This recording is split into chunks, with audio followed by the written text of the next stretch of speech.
पाठ 14। मानव सेवा ही ईश्वर सेवा है। रूस के एक गांव में एफएम और एलिश नाम के दो व्यक्ति रहते थे। वे बड़े घनिष्ठ मित्र थे। एफएम गंभीर और बुद्धिमान था। वह बहुत धनी था। उसका परिवार बड़ा था, परंतु वह अपने परिवार की देखभाल बड़े ध्यान से करता था। एलिस न धनी ही था और न ही निर्धन। वह मधुमक्खियां पालकर अपने परिवार का पेट पालता था। वह बहुत दयालु था और सदा प्रसन्नचित्त रहता था। वह अपने परिवार व पड़ोसियों के साथ प्रेम पूर्वक रहता था। बहुत पहले दोनों मित्रों ने साथ साथ यरूशलेम की तीर्थ यात्रा करने का निश्चय किया था। एलिस तो सदा चलने को तैयार रहता था, परंतु एफएम को समय नहीं मिल पाता था। उसके पास सदा कुछ न कुछ काम रहता। एक काम समाप्त होता तो दूसरा शुरू हो जाता। एक दिन एलिस ने जोर देते हुए कहा, क्यों मित्र, हम प्रतिज्ञा कब पूरी करेंगे? एफएम का चेहरा उदास हो गया। वह बोला, अभी हमें प्रतिज्ञा करनी होगी। मेरे पास यात्रा के लिए पैसा नहीं है। एलिस हंसा और बोला, मित्र, तुम्हारे पास मुझसे 10 गुना अधिक धन है और फिर भी तुम ऐसी बात करते हो। आत्मा की पवित्रता से बढ़कर और कुछ नहीं। तीर्थ यात्रा से आत्मा पवित्र होती है। हमने तीर्थ यात्रा की प्रतिज्ञा की है, अतः हमें अवश्य चलना चाहिए। अंत में एलिश अपने मित्र को समझाने में सफल हो गया। एफएम ने अपने साथ बहुत सा धन लिया। एलिश ने केवल उतना ही लिया जितना आवश्यक था। दोनों यात्रा पर चल दिए, लेकिन यहाँ एलिश प्रसन्न और बेफिक्र था। वहाँ एफएम अशांत था। उसे अपने घर की चिंता हर समय लगी रही थी। चलते चलते दोनों एक छोटे से गांव में पहुंचे। उस गांव में अकाल के कारण त्राही त्राही मची हुई थी। उन्हें झोपड़ी में से लोगों की चीख पुकार सुनाई दी। उन्होंने दरवाजा खटखटाया, लेकिन किसी ने नहीं सुना। एलिस ने दरवाजे को धक्का दिया तो वह खुल गया।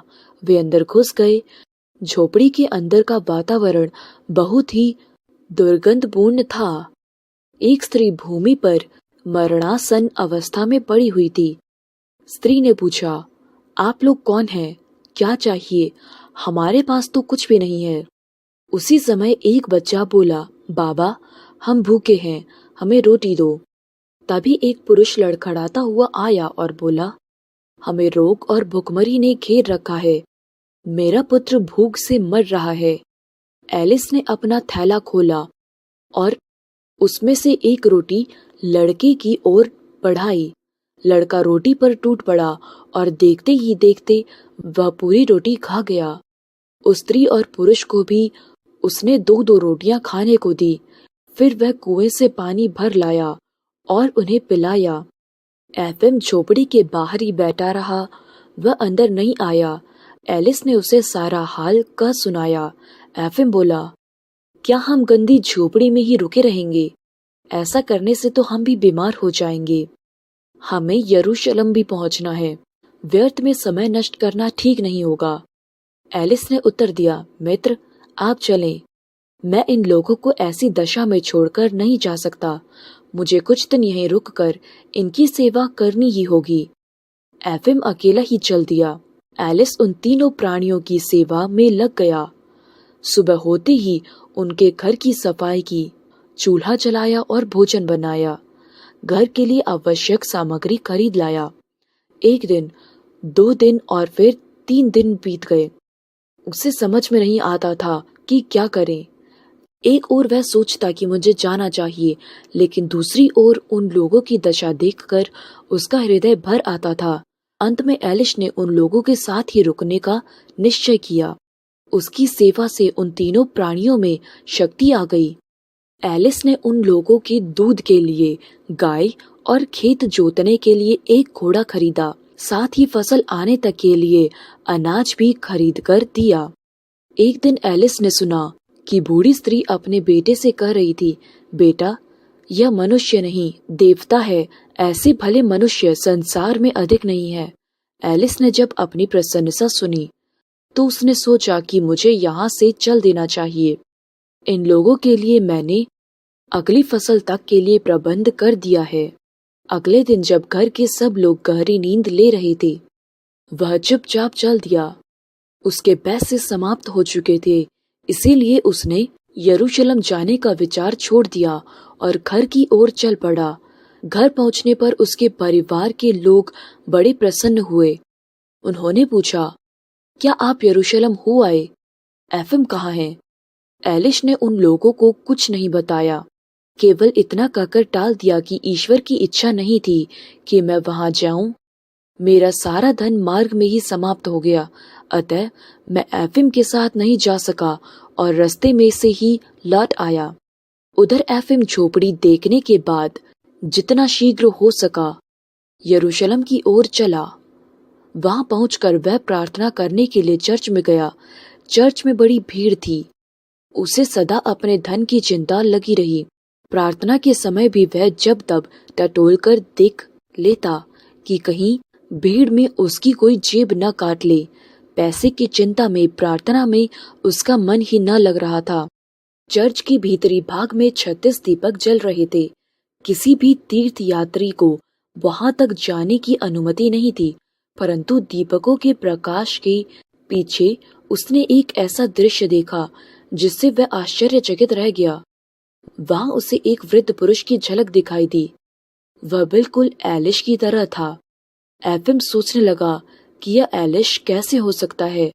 उसे तो मैं पीछे छोड़ आया हूँ, परंतु जब उसने फिर उसकी ओर देखा तो उसे पूर्ण विश्वास हो गया कि वह एलिश ही है। अपने मित्र को देखकर उसे बड़ी प्रसन्नता हुई। वह सोचने लगा कि एलिश बड़ा भाग्यशाली है।